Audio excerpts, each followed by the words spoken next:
Oh, oh, wait a minute. Hold on. Can people actually hear me right now? Is it possible?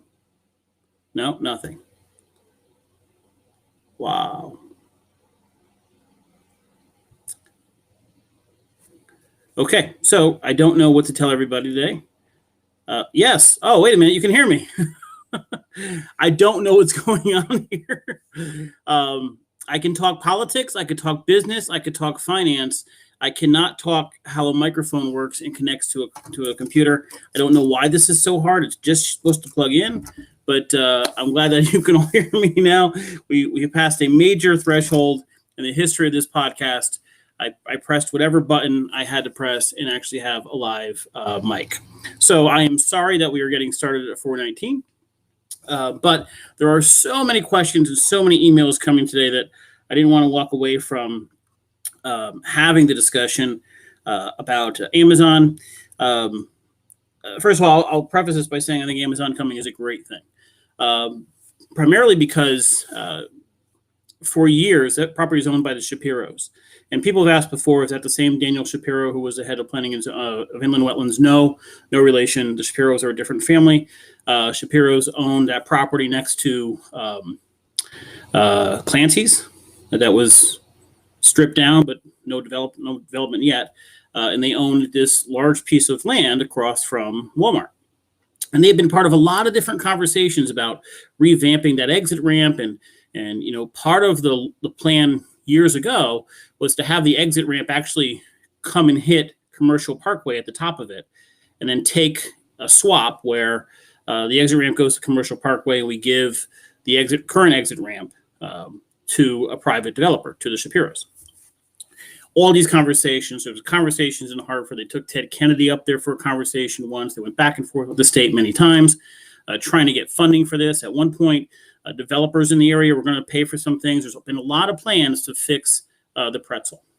So I can tell you that in 2017, 2018, there was money set aside in the past from the Council of Governments, which is 8 or 9 towns in the local region that are all in the Council of Governments. And Jamie Cosgrove, the Branford First Selectman, was for a short time, they go in spurts, the chairman. And one of the things he did was put together a study to look at something to do here. What works to make this work? And there were some significant plans on how to redo the pretzel. So if you can picture the pretzel in your mind, the first step was to have the exit ramp, instead of coming all the way down to Route 1, it would turn and connect to Commercial Parkway up by the Walmart exit. And what that would do was eliminate an extra light on Route 1. One of the plans was also to add a light. If you could think where Honey Spot Pizza is, when you come down Main Street, instead of coming out into that curve across from Starbucks, of taking that and making you turn down Honey Spot Pizza, so you'd have a 4-way with the diner and have that connection further back. So you would get rid of one intersection on Route 1 by eliminating the exit ramp, because that's now into Commercial Parkway, and you would move another 4-way further up, which is good for traffic remediation, speeding, things of that nature. So it was a much better plan. The question becomes, did we really want to do any of those things if we weren't fixing the exit ramp? And as everybody knows, there is no northbound ramp at 53. And if you've ever had friends come over or tell them how to get to your house, and they're like, oh, they missed 54, they get to 53, they're like, what the hell? They've got to go all the way to East Haven. So there's no way to get on going towards Guilford or to get off coming from Guilford on that exit. And so that's been a significant problem when it comes to development. And if you remember back in it's 2021, so the 2013 election was Jamie Cosgrove versus Andy Campbell. And Cosgrove supported putting Costco up on Wayne Coke's property. It made the most sense. It was basically a 5-way intersection because you had all 4 exits and then you had North Branford that tied into it. It was a good design. It minimized traffic. It worked out well. For the record, Costco pulled out. They were never rejected by the town, but we can go into that another time. Whatever the case is, during that election, Cosgrove wanted Costco there. Andy Campbell came out with press releases saying, I want Costco at 53. So it was, I think Penny Bellamy wrote a letter, like a bunch of people in the Democratic Party. It's politics. You had to take the other side. Jamie said one thing, so they wanted to fight the other way. whatever. But there was this huge push to put Costco at exit 53. There's a significant problem with putting Costco at exit 53, the same problem that would be with putting like a Trader Joe's at 53. When a retail outlet pulls from a larger area, that traffic has to get there, right? So if you have Walmart, who cares? There's a Walmart in every town. There's a Walmart in Guilford. There's a Walmart in East Haven. There's a Walmart in every single town. The people going to Walmart live within one or two exits. They're not usually taking the highway to get there. If you put a Trader Joe's, if you put a Costco, the people going to those stores are coming from 5-6 towns around, right? People are coming from Old Saybrook to come to a Costco here, or they would come from New Haven to come to a Costco. So they'd be using that exit ramp. The people coming from Guilford, Madison, Old Saybrook, Clinton, that area, would all need to get off 54, drive down, and get to Costco. So not only would we have additional traffic at 53, which we could probably handle, we'd have additional traffic at 54, which is actually the worst exit in Branford. And so you'd also increase traffic up between exits 54 and 53. So if you put anything that pulls an audience further, that is greater than the local area, you have a problem at 53. You don't have that problem at 56. You have a 4-way ramp. You can get in any way direction you want. It doesn't impact any neighborhoods. It was great. It was a perfect plan. So this was the big argument that took place when in that 2013 election. Cosgrove won. Costco came forward. They passed planning and zoning. They got to zoning change. They got to inland wetlands. A whole mess happened on inland wetlands. I wrote a bunch of articles explaining what happened. Inland wetlands was a disaster at the time, and it never got to a vote. They pulled their application. Okay. So now we get to a couple years later, and we still have this issue of, can we get an exit ramp at 53? And so this study is formed by COG, or Central Council of Governments. Cosgrove is part of that. I think it actually may have started some of the funding, even part of DeRoss. This was always part of a long-term plan. I remember John Opie, when he was first selectman, or him telling me, because I wasn't here when he was, but telling me that he did a plan as well. And there were multiple plans. There was a plan I described to you where the road would come down Honey Spot. There was one plan where they would get rid of the intersection across from Starbucks and have that road, Main Street, continue straight across and then come out where Aldi's is going to go now. So you'd have a 4-way. The goal was to limit the amount of intersections on Route 1. Right now you have essentially 3 really quick intersections, right? You have where Main Street meets Route 1, then you have Commercial Parkway where Aldi is now and get to Walmart, and then you have the exit ramp. So you have 3 intersections really close. So we want to solve that problem. At the same time, we want to solve the exit problem. The exit problem is the most expensive option. So I posted an article that I wrote in 2018 on the 3 different options that the engineer, who was BL Companies, came up with.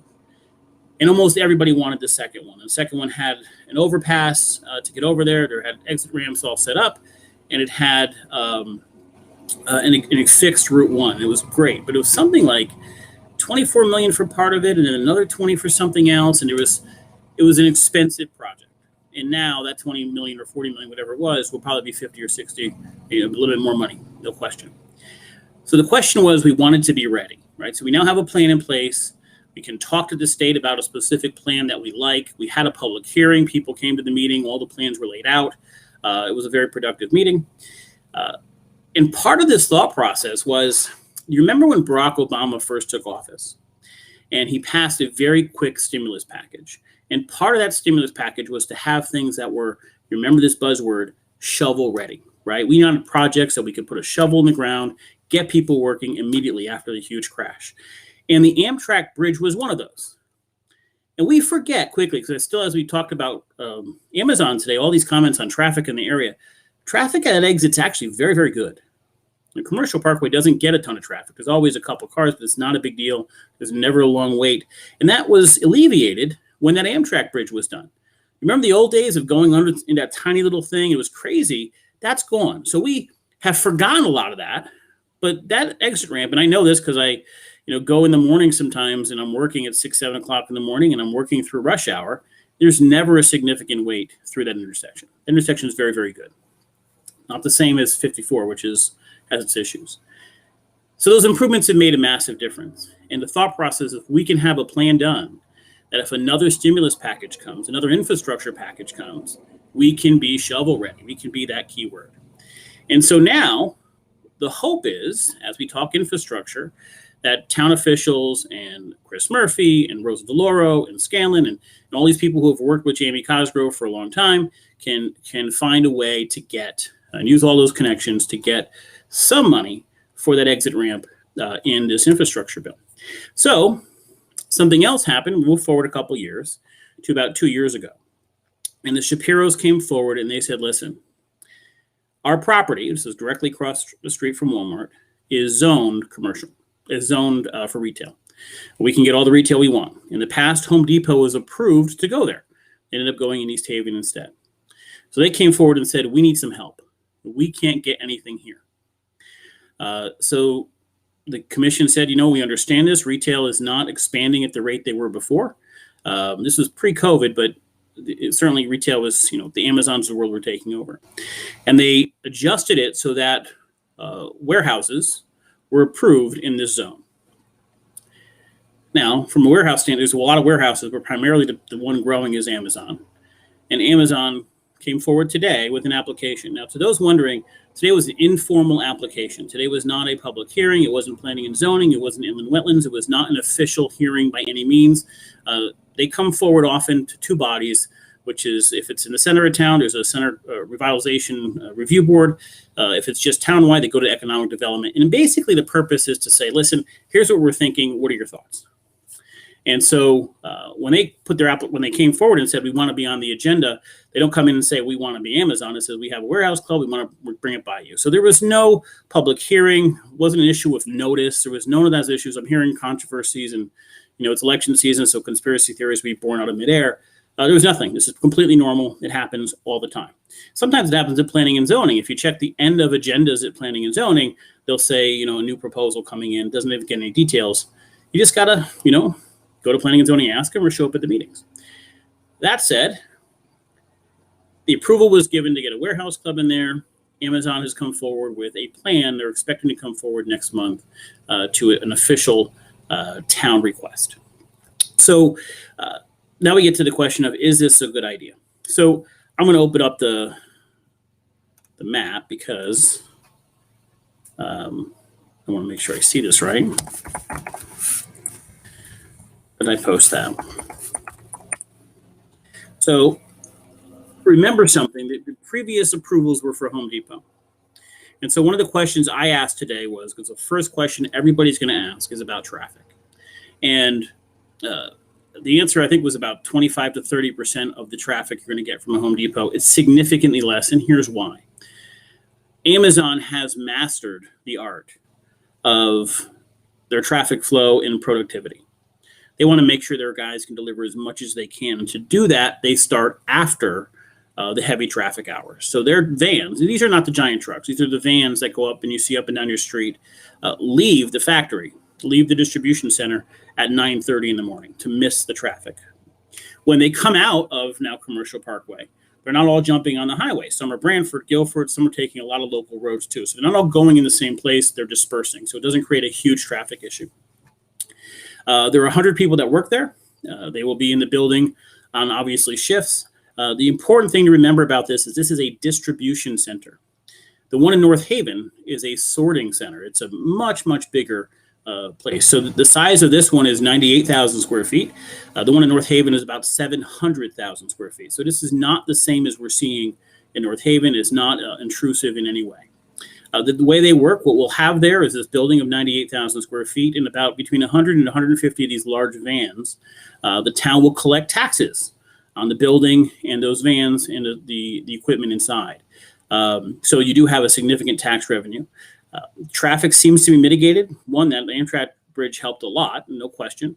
But the way they have their traffic let out, the way they have their shifts come in, seems to be done in such a way to maximize productivity and to limit traffic. Justin Plummer, we should have Mr. James take the podcast to debate Costco versus Amazon and Branford. I think that's kind of a one-note joke, and I'm not sure it'll get very far in that discussion, but that's okay. In any event, and this seems to be just a really spectacular addition to an area that only 3 or 4 years ago was just a disaster, right? So if you drove back there, forget right across from Walmart. So Walmart, you have two things. You pull up on your left is a commuter parking lot. Behind that is a lot that's, I think, owned by the state, but it's pretty much become where developers stage, right? So every project that's going on the highway, they tend to stage their equipment there. When there was a major storm, I think the truck staged there for a while. It's been kind of just a multi-use staging area. The lot that Amazon on is all asphalt. Now, some of it's grown over, but it's all asphalt. It was a mall in the past, or JM Fields in the past, and then it was a couple other stores. The story was the stores were abandoned. There were homeless people living in there. Somebody started a fire, destroyed the buildings. The fire department used it for training and then took it down. So it's all what we call impervious coverage. It's not water coming through. So there are a few benefits to this project. One is tax revenue. The second one is it's all covered now, right? It's not absorbing water now. So that water kind of comes off, and we say sheets, right? Just a flat surface water running down here when it rains, and it goes into the road and it can affect downstream. They will mitigate that. So they will have water collection on the site. So it's better from an environmental standpoint. Two, it cleans up a blight. It cleans up an area that's awful. You know, Walmart is across the street from, for better or worse, a shit show. You know, there's nothing attractive about it. So I'd much rather drive in and see something that is clean and maintained off that exit and then up that road. But think about what's happening on the entire commercial parkway. A lot of this has to do with the Sachs family and what they're doing up there. But they took down the dilapidated bowling alley, and they're building a Vox Church. Branford CrossFit is up there. Q and Brew is up there. And by the way, I always forget about Q and Brew, but it's a lot of fun. I enjoy going there. Great, clean place, and I hear the food's good. I haven't eaten there, but I hear the food is very good. So you have a lot of aspects that make sense, and you finally have what has been a blight for a long time. This could be the final step to really make it a much better area and a tax-generating area where it doesn't impact any homes. There's no residential areas to be impacted by it. There are some condos over there, but they're next to Walmart already. They're in a commercial area. And the condos are kind of set aside and separate access to those. So it makes a lot of sense. From a process standpoint, next month they'll probably go to inland wetlands. I cannot see this being a significant issue at inland wetlands. I can see this being approved. This is actually a significant improvement based on from what's there now to what's going there. From a traffic standpoint, which will be analyzed far more at planning and zoning, you have much less traffic than what the property underneath was approved for before. It was approved for a Home Depot. Home Depot, as you could imagine, anything that's open normal retail hours during rush hour, they will be busy. Amazon isn't that way. They work on a very set schedule. Rush hour doesn't mean anything to them. They're not adding traffic. They're not getting residences there. People aren't going to pick up packages. People aren't going to shop there. So you have a very different mentality going on. So a lot of this is a very good thing. Now, it is September 15th. We are 8 weeks away from an election. So already I started getting emails today on, how's the other side going to attack it? This is not political. I think when it passed planning and zoning to put warehouse approval on this site, it was unanimous. Nobody cared if they're registered left or right, Democrat or Republican. At this point, you have a property that has sat vacant for a long time. You have a property owner who has paid taxes with no revenue for a very long time. They've come forward. They've tried to do things. They tried to get Home Depot. They actually reached out to Costco. Costco went down there and looked at the property, decided they couldn't use it. And so now they have an option, which brings in tax revenue, creates jobs, which are fairly good paying jobs right now with Amazon, with benefits, and minimizes the intensity of the use off of that property. So if there are questions, send them in. But it seems to make a lot of sense to me. I asked some questions today at the meeting. They had good answers for things. Far, far less intensive use than any retail would be. And there's only so long we want to sit on a property that should be bringing in tax revenue and not bringing in that tax revenue. So a lot of really good things happening in that area that are going to help us tax-wise. The church doesn't help you tax-wise, and I'll give my opinion on that another day. But this can certainly help tax-wise, and improving the area is a good thing. So that's Amazon. What I'd suggest you do if you read the Amazon article, but I also posted, and I should rewrite this article to edit it. There's some typos in it. The options that we looked at when it came from redesigning that exit ramp. And it's nice to see that we are in a position where we may have some movement on that. We're in a position with Amazon coming in, they're designing their layout to make sure they can accompany any change to that exit ramp. And it's nice to see a potential infrastructure bill. And if we can get, Jamie Cosgrove has a phenomenal working. I mean, did you hear what Rosa DeLauro said about Cosgrove? Like the people at Brantford have consistently put their trust in you, have consistently come through for them. Was an amazing endorsement from Rosa DeLauro for Jamie Cosgrove. Rosa's going to go to every Democratic event and say we have to get Democrats in. But when they say something so positive about a Republican, remember the Cosgrove family was longtime Democrats, so there's a longer term connection there. But and Jamie's not political, but that was a great thing to say. So the working relationship is really good. If we can have Scanlon, who used to work for Murphy, pushing, and we can have Jamie pushing with DeLauro, hopefully we can get some money to get an exit ramp done. It's a separate project. Amazon's not doing that project. Amazon will be making a couple of changes to the road as you know it now. And this is not just Amazon, it's also Aldi. So a couple of things to remember. Where Aldi's going in, coming from Short Beach Road, there will be a right-hand turn installed there. So that right-hand turn will be into Aldi's and also continue into the main street, going to the center of town. So that's going to be a huge help. Where Starbucks is to Chipotle, a right-hand turn will be put in there as well to turn up Commercial Parkway. And I believe, which is the worst intersection in Brantford, and I'll tell you why. People coming out of Commercial Parkway, there's two lanes, right? The left lane is a left turn lane. The right lane is a right turn lane or a straight ahead. But the person in the right lane always turns left. So there's almost always a near accident. They're going to likely fix that and have a more designated, they probably add a third lane there. So you do have some lane changes happening, which will make traffic better. If you're going to Walmart, you'll get there faster. So Paulina going down there, or is Amazon going down there? I'm not sure what that means. Amazon is the proposal. So exit 53, directly across from Walmart. When you actually think about this, if you're pulling up the street on Commercial Parkway and Walmart's on your right, on the left there's like a Goodwill box or a donation box. Right there will be where the Amazon fulfillment center will be. It's about 98,000 square feet, which is about 1/7 of the size of that monstrosity in North Haven. So this is not a huge thing. To put that in perspective, I think Walmart's probably around 130, 140. I think Costco was in that ballpark. So this is about that size or smaller than a big box store is going there. There will be some road improvements. And this is not approved. It's not done. Paulie, I know what you're saying now. I thought what you're saying, Amazon was going, no, Aldi's going in. By the way, if you pass by Aldi, they knock down so much so quickly. It looks amazing. It's so flat. But Aldi and Chase Bank are going on the one side. Amazon's going, is proposed to go across from Walmart. It still has to go through planning and zoning. It still has to go through inland wetlands.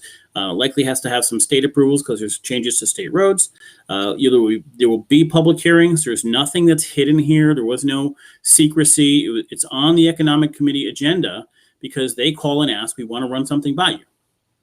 The town doesn't see the plan. They come in and say, here's, just take a look, and this is what we're proposing. And they didn't even come in and say, if you look at the plan that I posted, it doesn't say Amazon. It just says warehouse center. Everybody knows it's Amazon, but it is what it is.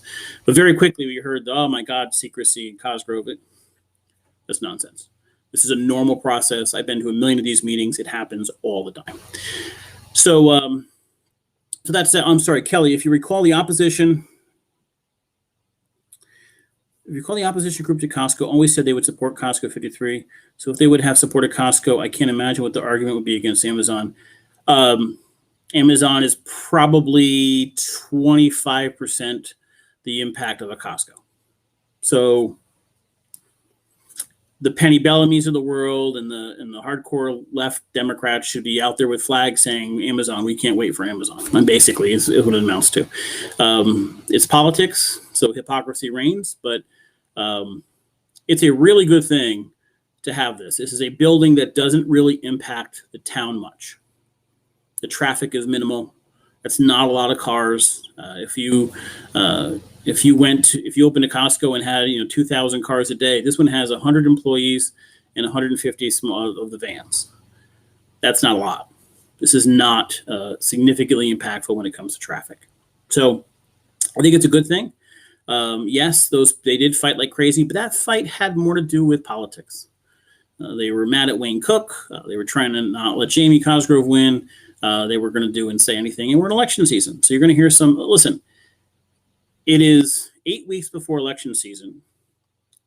We have Jamie Cosgrove versus Tom Brokaw. The Democrats have basically jumped on anything Wayne Cook says, which is spectacular. But okay, seems to be their MO this year. I expect it to get very, very nasty. I expect this election to be disgusting. There's not much to run against Jamie on. He's extremely popular. But you have a kid running their campaign who's lived in Brantford for 2 years, Kevin Coughlin. He works for the press. He does the press for the Senate Democrats. He's connected to the press. I expect some hit pieces by people who owe him favors. I expect some sort of concept of Jamie's corrupt, the same thing Wayne Cook yells all the time. Here's the thing about those type of accusations. If a politician comes up with he's corrupt, or here's something that's crazy, or he's lining his pockets, or there's something that's unethical, 2 months before an election, it's bullshit. They come up with it 2 years ago or something like that in a normal stream of business, and oh wait, something's not right here. They come up with it before election, it's bullshit. They're going to make stuff up. And so you're going to get that. They have to. In order to try to win, this guy wants a feather in his cap. They've already done some nasty things. We've had one of their guys at meetings yelling and screaming, attacking Jim Finch, attacking Jamie Cosgrove. So much so that Democrats on the Board of Finance stood up and said, no, I'm not doing this. Most people in town aren't falling for that crap. Don't take Brantford for granted. You know, we're going to have a groundbreaking on an animal shelter pretty soon. We're going to have a grand opening for a senior center pretty soon. We're going to have a ribbon cutting for Walsh Intermediate School pretty soon. We have a new firehouse in Indian Neck. We have this happening. Massive cleaning up and redoing of Exit 53. We have potentially infrastructure money coming for Exit 53. We have a major renovation happening in the town center next year. We have so many really, really good things happening in Brantford. There are things we are going to benefit for the next 30, 40, 50 years. On top of that, we have a lower mill rate than anybody else, and we still provide more services, sewers, and trash than other people do. It is a great town to live in. Don't take it for granted. Take politics out of this. You have somebody leading the town who is as bipartisan as it gets. Don't ruin that. And so it's really good to see Amazon coming. It's good to see other towns. It's good to see good things being said by the New York Times wrote a great article on Brantford. Good things. Good to see Rosa DeLauro praising Jamie Cosgrove. It's good to see that we have a town that is getting recognition. Don't fall for some of the crap you're going to see this election season. It's going to happen. I'm already hearing things from other members of the press that Democrats are approaching them, asking them to write hit pieces. We'll see. I don't think it'll hold, but we have a good town, and we can't take that for granted. So that's the breakdown of Amazon. If there are questions, as always, send it over to me. I'll be glad to answer them. That's the history. I have 2 articles. I posted them with the new potential alignments for Exit 53. I think they'd be better. And we have some really good things happening. So we'll try to be live tomorrow. I do want to talk about Guilford's Board of Ed race, the Republicans and what's happening with CRT there, because it's really interesting. And then next week, we'll start interviewing. We have someone lined up for Monday. We'll start interviewing and setting those up for the Board of Ed candidates. I promise we'll get as many of them as we can. They'll all be invited. Everybody will get a chance to come on and talk to them about the Board of Ed, education in Brantford, the job of the superintendent, things of that nature that a lot of parents are asking about and worried about. Okay, guys, I'm sorry about the sound issues. It looks like I found the magic button that will solve that in the future, and hopefully we can solve that and get off to a better start tomorrow. Thanks again for joining me. We'll be back tomorrow at 4 o'clock. I hope you have a great night.